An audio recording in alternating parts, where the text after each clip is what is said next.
Salut la compagnie, moi c'est Alexis alias Brombar. Dans cette nouvelle vidéo du Nécromancien, nous allons aborder une unité de revenants. C'est une unité squelette lourdement armée et bien armurée. Les morts relevés pour la composer sont originaires de familles nobles et donc sont bien équipés. Et c'est parti!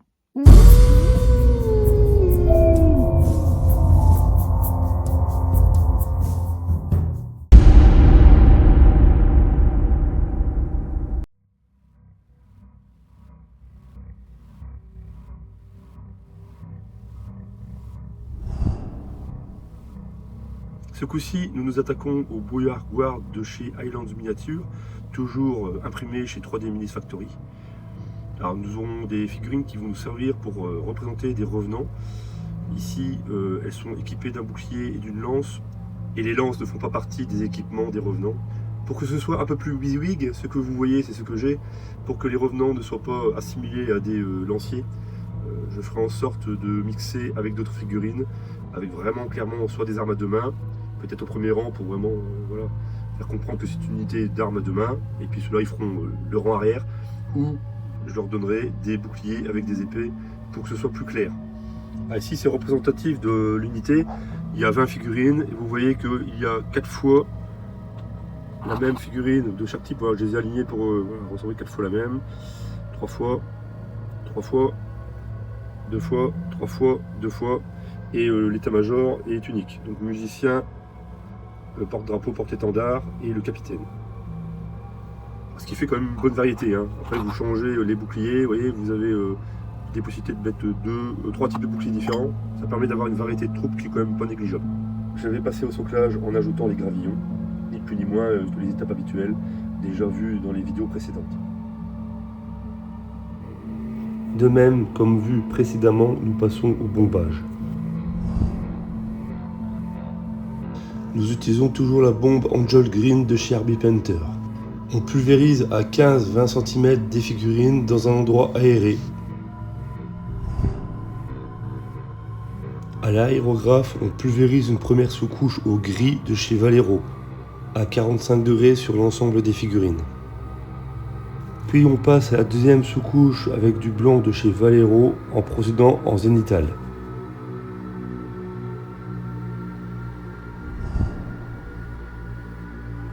On démarre la peinture par du Speed Paint Palette Bone de chez Army Painter. Pour varier, nous utilisons aussi de la contraste Skeleton Horde de chez Citadel pour peindre toutes les parties os, les crânes, les phalanges, fémur, tibia, radius, cubitus et côte. On essaie de rien oublier et d'aller dans les moindres recoins.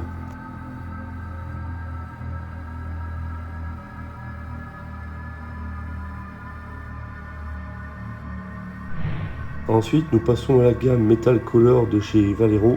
On peint avec du copper. C'est un cuivre pas trop pétant qui donne un aspect assez réaliste.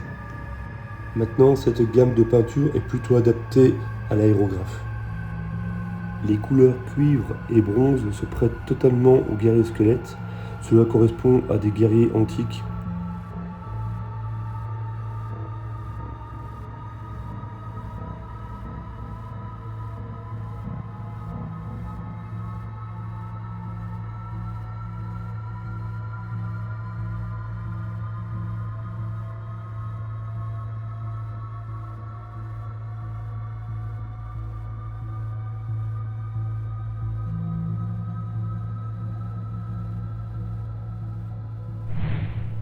On poursuit les métaux avec du plate mail métal de chez Army Painter. On s'occupe principalement des armes et de quelques parties de l'armure. Cela apportera un peu de variété. Il faut savoir que toutes ces parties métalliques vont être recouvertes par la suite pour avoir un effet rouillé. La Speed Paint Gravelord Grey de chez Army Painter ne servira que pour les hampes, des lances, de la hallebarde et de l'étendard.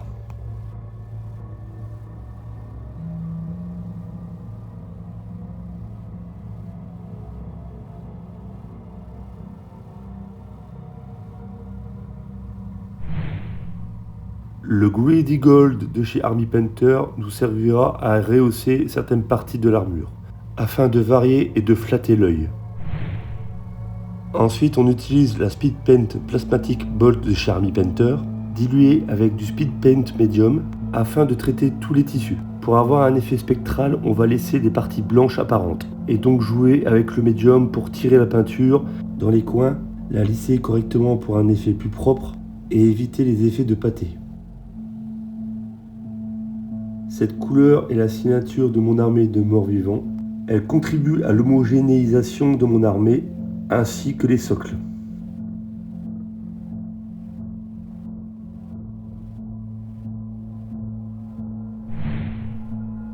Première étape de ma recette pour les socles avec le Rhinox Hide. On badigeonne généreusement le socle en diluant au préalable la peinture pour éviter le gaspillage.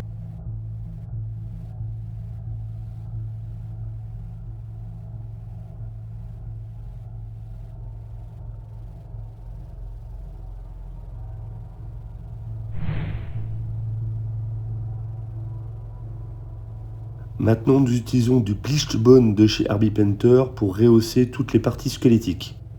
Cela permet de rehausser certaines parties osseuses et certaines arêtes que je trouve trop sombres. Ici, on n'hésite pas à faire plusieurs petits passages.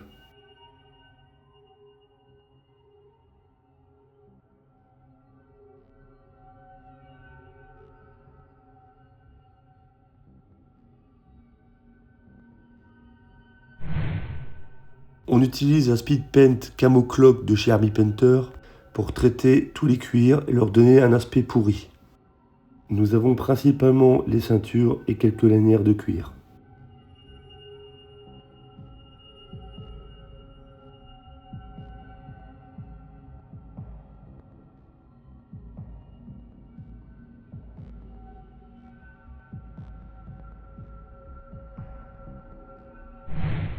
Avec un speed paint Hardened Laser de chez Herbie Painter, nous avons traité le peu de bois présent, l'arrière des boucliers.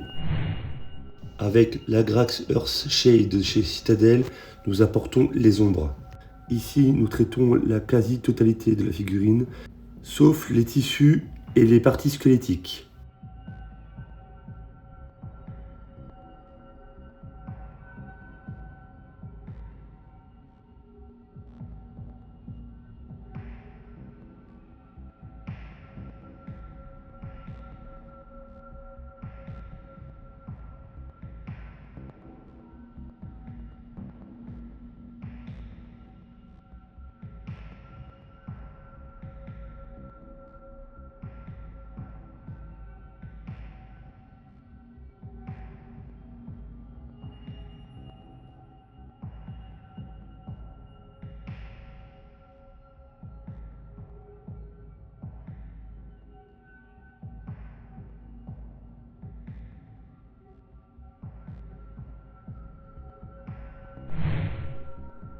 Le Dawn Stone de chez Citadel ne sert qu'à peindre la pierre présente sur le socle.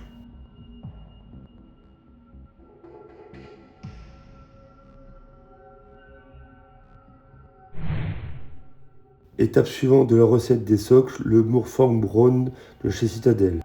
Puis le Balor Brown de chez Citadel. Et enfin le Shaptibone de chez Citadel. Nous procéderons ici par brossage à sec successif, de moins en moins chargé et de moins en moins de surface traitée. Ne négligez jamais les socles, c'est ce qui met en valeur votre figurine, c'est l'écrin du joyau, donc appliquez-vous, votre figurine n'en sera que valorisée. On poursuit notre effort sur les socles par le flocage, avec l'herbe Static Burnt Grass de chez Woodland Celix, les touffes d'herbe de chez Green Stuff Ford de 6 mm, beige, puis les Dry Brown de 6 mm également. L'herbe statique de chez Bush, empruntée au modélisme ferroviaire, et mon mélange personnel habituel. On colle tout cela avec de la colle à bois, on y va avec ses doigts, on maltraite les touffes d'herbe, on écrase un peu tout ça, ça ne doit pas ressembler à un gazon anglais.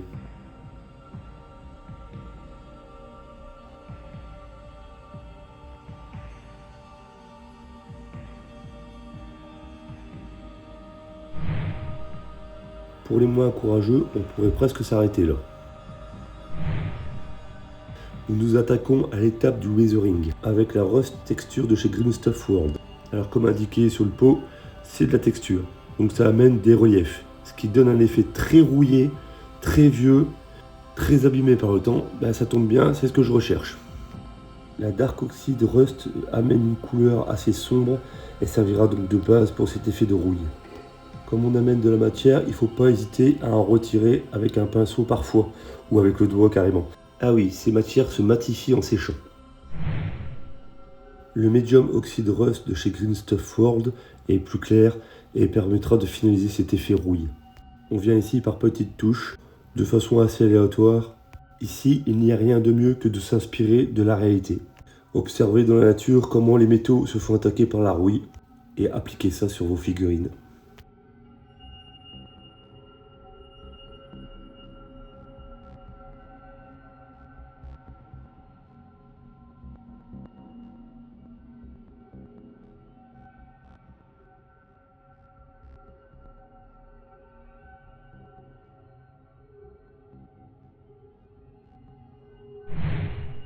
C'est au tour des cuivres et des bronzes de prendre un coup d'yeux avec un verre de gris.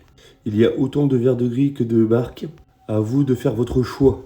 Ce sont des pigments liquides qui viennent se déposer dans les recoins en séchant, avec un effet mat. J'en prends 2 pour donner plus de profondeur à mon verre de gris. Celui de Green Stuff World plus clair me permettra de traiter les interstices et les creux, car oui, ici c'est bien les creux qu'il faut traiter. Donc pour la bonne lisibilité de vos figurines, faites attention d'utiliser cet effet avec parcimonie. Avec tous ces effets de vieillissement, votre œil reçoit beaucoup d'informations et finit par voir quelque chose de brouillon. Donc faites attention justement, j'insiste, à bien doser vos effets.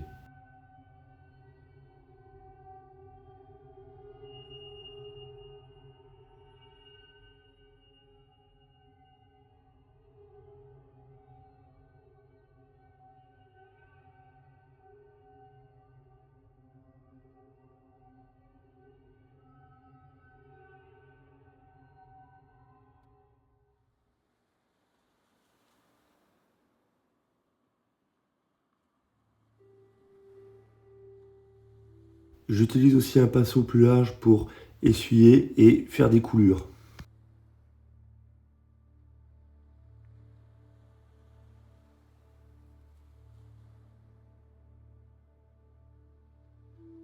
Donc voici le résultat final.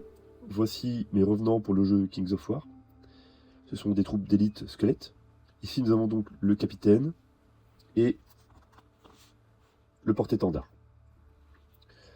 Je garde toujours cette couleur un peu turquoise pour l'ensemble de mon armée, histoire de l'uniformiser. Et comme vous vous en doutez, j'ai peint en tout donc 20 revenants.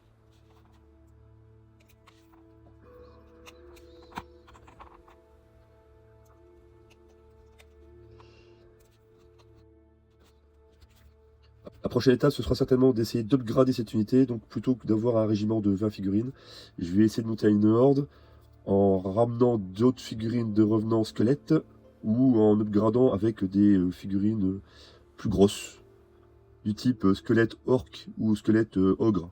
De toute façon, comme il est possible de jouer toutes ces figurines-là de façon individuelle, il est tout à fait possible de rajouter à volonté des figurines comme vous voulez pour composer votre unité. Ça, c'est l'avantage aussi des unités non fixées sur un socle régimentaire. J'ai une certaine souplesse pour transformer mes unités et les utiliser pour d'autres jeux. En fait, on voit déjà ici différents types de figurines. Mes figurines test que je fais au préalable pour voir. Et vous voyez, j'étais parti sur un soldat avec un bouclier coloré. Bon, j'ai vite abandonné cette idée-là, mais vu que j'ai un principe de base qui dit une figurine peinte, je ne reviens pas en arrière, je la refais pas. Voilà, je suis pas du genre à glanzer, facile à glanzer ou à recommencer. Elle fera l'affaire. Dans la masse, ça ne se verra pas spécialement.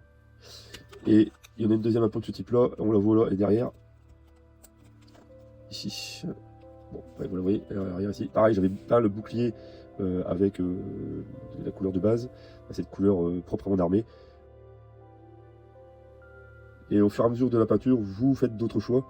Et ça vous permet progressivement de vous perfectionner déjà dans la maîtrise de nouvelles techniques. On peut mettre en comparaison de cette unité une autre unité que j'avais faite il y a à peu près une vingtaine d'années. C'était effectivement des figurines exclusivement de chez Games. Ouais, bon, enfin, en 20 ans, c'est sûr que ça évolue. Hein. Bon, j'avais déjà Voilà. Bon, ça fait le taf. Hein. Et j'en reviens pas dessus, elle est bien. Après ça fera l'affaire. J'aime bien cette idée d'avoir des squelettes qui viennent de se relever avec une végétation qui les a envahis et qui a poussé lentement mais sûrement sur leurs armures et sur leurs boucliers. Il me reste en réserve une petite quinzaine de revenants de chez Games comme ceci. Je vais certainement les mettre à la mode de la nouvelle couleur d'armée. Voilà, on verra un petit peu ce que ça donnera au résultat final. Ou ça me permettra peut-être d'upgrader cette unité, comme je disais tout à l'heure, pour en faire une horde.